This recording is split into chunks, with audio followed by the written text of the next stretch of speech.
let's start with the cover page. As soon as I saw those barrel offerings, I immediately thought back to Thriller Bark, just because we saw one of those barrel offerings back then. And if you notice, there's a big fucking silhouette there that looks like Jinbei is swimming towards. And I also thought of that giant monster that we didn't really get to see at the end of Thriller Bark. So that might have something to do with this. In fact, I hope that's what it is, because that would just make this cover story more interesting. This chapter is actually very simple in a messy kind of way. It starts with Bellamy landing a hit on Luffy with armament hockey. And then Luffy is using armament hockey on his abs to be able to take the hit. Two things about this. As you've probably already noticed, armament hockey is playing a very big role in this Doflamingo fight. And I read some of you guys' comments saying that that's probably the way that Luffy's going to be able to beat Doflamingo, using some type of armament hockey. Why? Because when he was fighting Law, when Doflamingo was fighting Law was able to block an attack that sliced through the side of the palace with armament hockey. Plus, and this is a very smart connection, people are saying that the reason why Doflamingo valued Virgo so much is because of his armament hockey. Because that could be part of his weakness. You know, Virgo could go full body mode armament hockey. Maybe Luffy might be able to do that in this fight. You know what? This is funny. I just remembered when he was fighting Law and Law was about to stab him with his sword, Doflamingo grabbed the sword with armament hockey, but the hand that he used to grab the sword with was bleeding. Maybe Doflamingo's armament hockey isn't his best asset. And I know some of you have been asking, why doesn't Luffy just use King's hockey on Bellamy to just have him faint? And I actually have the same question, but the only explanation that I can come up with is that even if he were to use it, Bellamy wouldn't faint because he's not weak enough. Does that make sense? Yes, I know that he's been beaten to a pulp and that he's super tired, but even then, you know, I just don't think on a base level that he's that weak. And if you take into consideration the conviction that he's showing and the determination to align himself with Doflamingo despite everything that's happened, I think that would play a factor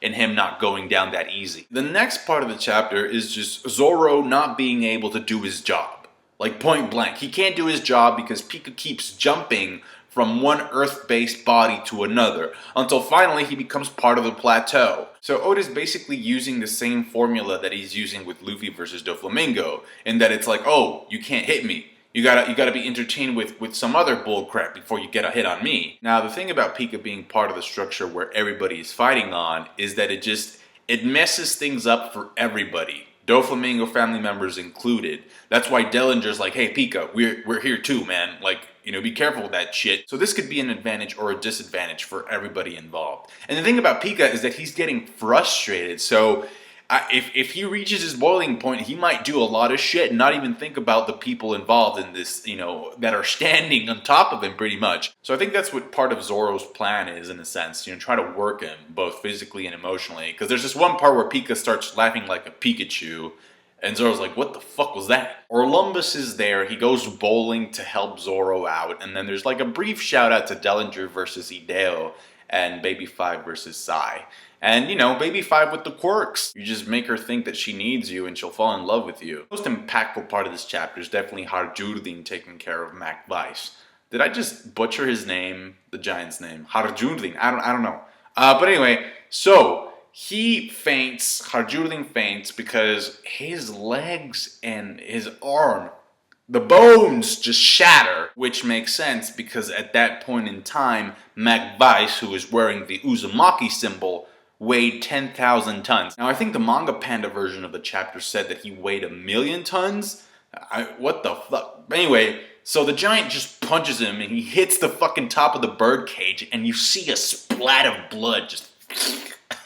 This is the start of the crumbling or of the fall of the Doflamingo officer hierarchy. The giant actually passes out from the attack as well. And then, you know, Zoro has his quips, his like sassy one-liners. In every arc, there's a sassy one-liner from Zoro. And then this one, it's just like, you know, sweet dreams, giant. When you're done counting sheep, this cage will be gone. Just like, get to fucking work, Zoro. The guy did say at one point, before he fucking fainted, that he wanted to be king of the giants. And I'm like, seriously, bro?